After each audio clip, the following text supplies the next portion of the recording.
Goddag.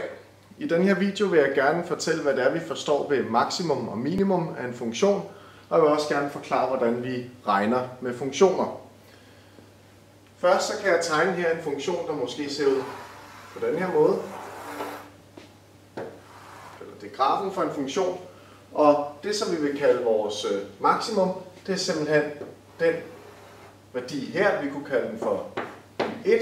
Det er altså vores maksimum for vores funktion. Og tilsvarende så den her værdi hernede, det er y2, og det er altså et minimum for vores funktion. På den her funktion, der kan vi se, at hvis vi går hernede, kan vi godt finde nogle funktionsværdier, der er mindre end den funktionsværdi her. Det vil sige, at denne her værdi er altså ikke den mindste værdi, der findes for funktionen overhovedet. Så vi kalder denne her for et lokalt minimum.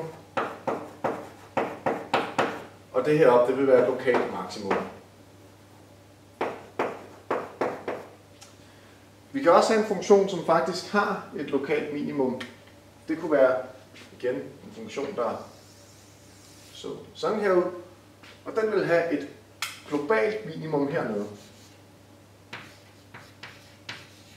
Vi kalder det et globalt minimum, simpelthen fordi, at det her det er den absolut mindste værdi, vi kan få. Den absolut mindste funktionsværdi for funktionen. Herover vil jeg nu gerne fortælle lidt om, hvordan vi regner med funktioner. Så vi kunne godt forestille os, at vi havde en funktion f, som var givet ved f af x er lige ved x i anden, og tilsvarende kunne funktionen g være givet ved minus x plus 2. Hvis jeg vil danne det, vi kalder for en sumfunktion af de her to, f plus g af x, så vil jeg gerne definere det til at være det, jeg får, hvis jeg lægger de to regneforskrifter sammen. Det vil sige, det er altså f af x plus g af x. Og i det her tilfælde heroppe, så vil min regneforskrift altså komme til at se sådan her ud. X i anden minus x plus 2. Så jeg får altså en ny regneforskrift ved at lægge regneforskrifterne for de to funktioner sammen. På samme vis vil jeg definere, hvordan det er, vi tager differensen af to funktioner, og det gør man simpelthen ved at tage differensen af regneforskrifterne, og på fuldstændig tilsvarende vis definerer vi, hvad det vil sige at gange to funktioner med hinanden. Det er simpelthen også det, vi får, når vi ganger vores regneforskrifter sammen. Og her der er det altså især vigtigt at huske en parentes, ikke også, fordi vi har to led heroppe, og til sidst så er der en quotientfunktion hernede, og det er simpelthen, at vi tager funktionsforskriften for f, og dividerer med funktionsforskriften for g. Denne hernede, den giver tit noget, som ikke er specielt pænt at se på.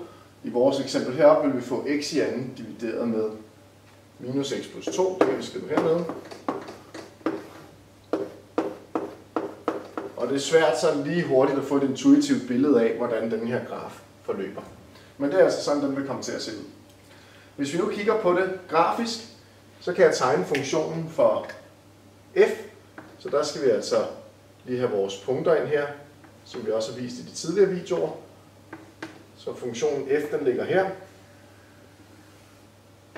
Grafen for funktionen f. Og så skal vi have grafen for funktionen g.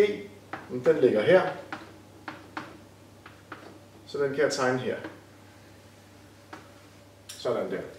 Hvis nu jeg skulle trække lægge de to funktioner sammen for eksempel, så kan vi se, at hvis jeg nu lavede et silleben, hvis jeg nu satte 0 ind, så skulle jeg skrive 0 i anden minus 0, det vil være 2.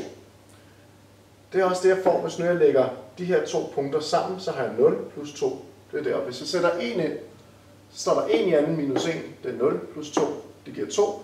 Hvis jeg kigger herover på grafen, så kan jeg se, at begge graferne de rammer punktet 1 her, så det vil sige, at der skal jeg altså også sætte et kryds op i 1. Kigger vi på, hvis vi sætter 2 ind, så står der 2 i anden, det er 4, minus 2, det er 2 plus 2, det giver 4. Så sætter jeg 2 ind, så skal jeg altså op og ramme herop, og så videre og så videre. Så jeg kan hele tiden trække denne her værdi fra hernede, der står der minus 1, og det skal jeg altså lægge til herop, så i stedet for den værdi, jeg får her, så skal jeg altså ligesom trække det stykke her fra, så jeg kan sætte et kryds her. Så på den måde vil jeg altså kunne tegne grafen for vores sumfunktion her, som vil komme til at se nogenlunde sådan der. Så det er altså, hvordan vi regner med funktioner.